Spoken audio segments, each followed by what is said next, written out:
नमस्कार दोस्तों, welcome to defence show. तो दोस्तों, एक ऐसी खबर देने जा रहा हूं ना जिसको सुनकर आप बहुत ज्यादा खुशी होगी आपको, और सुबह सुबह ये गुड न्यूज सुनकर ना कोई भी भारतवासी खुशी हो जाएगा। टाटा ग्रुप आखिर कैसे अब पाकिस्तान खरीद सकता है और क्या है ये मामला, ये 365 बिलियन डॉलर वाली फिगर क्या है, ये सब समझाऊंगा, आगे बने रहिए। तो सबसे पहले आपको बता दूं कि दुनिया में जितनी भी मेजर इकोनॉमीज है ना, उन सबको अगर आप देखो तो भारत 5वें नंबर पर आपको देखने को मिलेगा। और भारत इकलौता ऐसा देश है जो इतनी बड़ी इकोनॉमी होते हुए भी, 2 युद्ध छिड़ने के बावजूद और कोरोना जैसी बहुत भयंकर महामारी के बावजूद भी बहुत तेजी से ग्रो कर रहा है।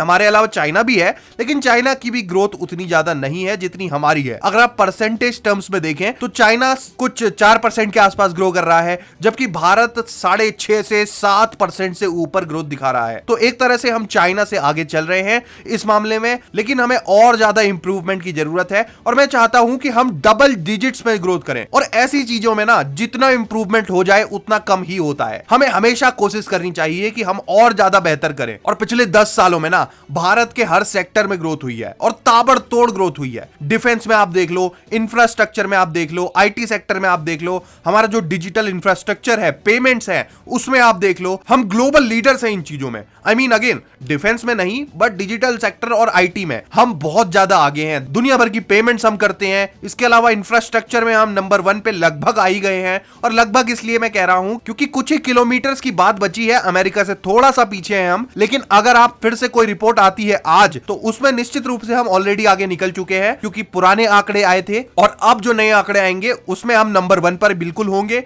और इसके अलावा ना डिफेंस के क्षेत्र में जो काम हुआ है वो भी प्रशंसनीय है। हमें और बेहतर करने की जरूरत तो है ही, लेकिन जो काम हुआ है उसको भी अप्रिशिएट हमें करना चाहिए। और ऐसी बातों के लिए ना कई लोग कमेंट्स करते हैं कि भाई मैं तो बहुत ज्यादा प्रो गवर्नमेंट हूं। देखो, प्रो गवर्नमेंट वाली बात नहीं है, आप नंबर्स उठाकर देखो, रिपोर्ट्स देखो।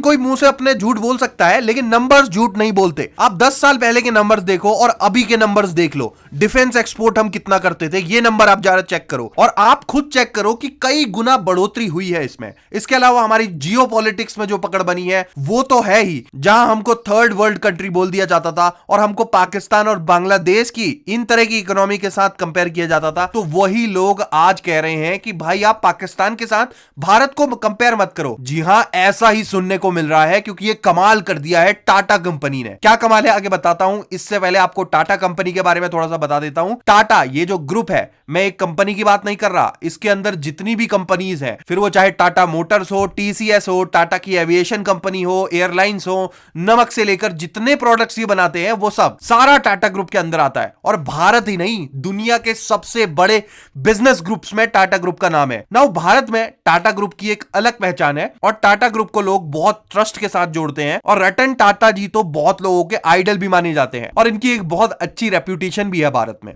लेकिन इसके अलावा ना बिजनेस में भी इनका कोई तोड़ नहीं है। नाउ रिसेंटली क्या हुआ है कि टाटा ग्रुप के जितने भी लिस्टेड कंपनीज हैं, जी हां, कुछ कंपनीज इनकी लिस्टेड नहीं है शेयर मार्केट पे, जिनका वैल्यूएशन नहीं हो पाता है, लेकिन जितनी भी कंपनीज लिस्टेड हैं उनकी टोटल वैल्यूएशन 365 बिलियन डॉलर्स के पार कर गई है। जी हां, ये एक बहुत बड़ा नंबर है। आप इतना मानकर चलिए कि पाकिस्तान की जीडीपी ना, टोटल जीडीपी, टोटल जो इकोनॉमी है वो इससे कम है। और कई लोग इसलिए कह रहे हैं कि टाटा ग्रुप अब इतनी बड़ी कंपनी बन गई है कि ये अकेले पाकिस्तान को खरीद सकते हैं। ऑफ कोर्स ऐसा होने वाला नहीं है, लेकिन नंबर्स में पाकिस्तान की जीडीपी से ज्यादा वैल्यूएशन हमारे टाटा ग्रुप की अकेले की है ना। जब हम कहते हैं ना कि टाटा ग्रुप पाकिस्तान से बड़ा हो गया है, तो कई लोग कहते हैं कि जी हम पाकिस्तान से क्यों कंपेयर कर रहे हैं खुद को। ये वही लोग हैं जो जब हंगर इंडेक्स आता है या प्रेस फ्रीडम इंडेक्स आता है तो कहते हैं कि जी पाकिस्तान तो हमसे आगे है, पाकिस्तान हमसे फ्रीडम इंडेक्स में ऊपर है, हंगर इंडेक्स में ऊपर है। तो उस समय तो आप कंपेयर कर लेते हो, लेकिन जब हमारी बारी आती है तब आप कहते हो कि कंपैरिजन ना किया जाए। ऐसे कैसे चलेगा। हालांकि ये कोई बहुत बड़ी बात नहीं है, क्योंकि पाकिस्तान भी कोई इतना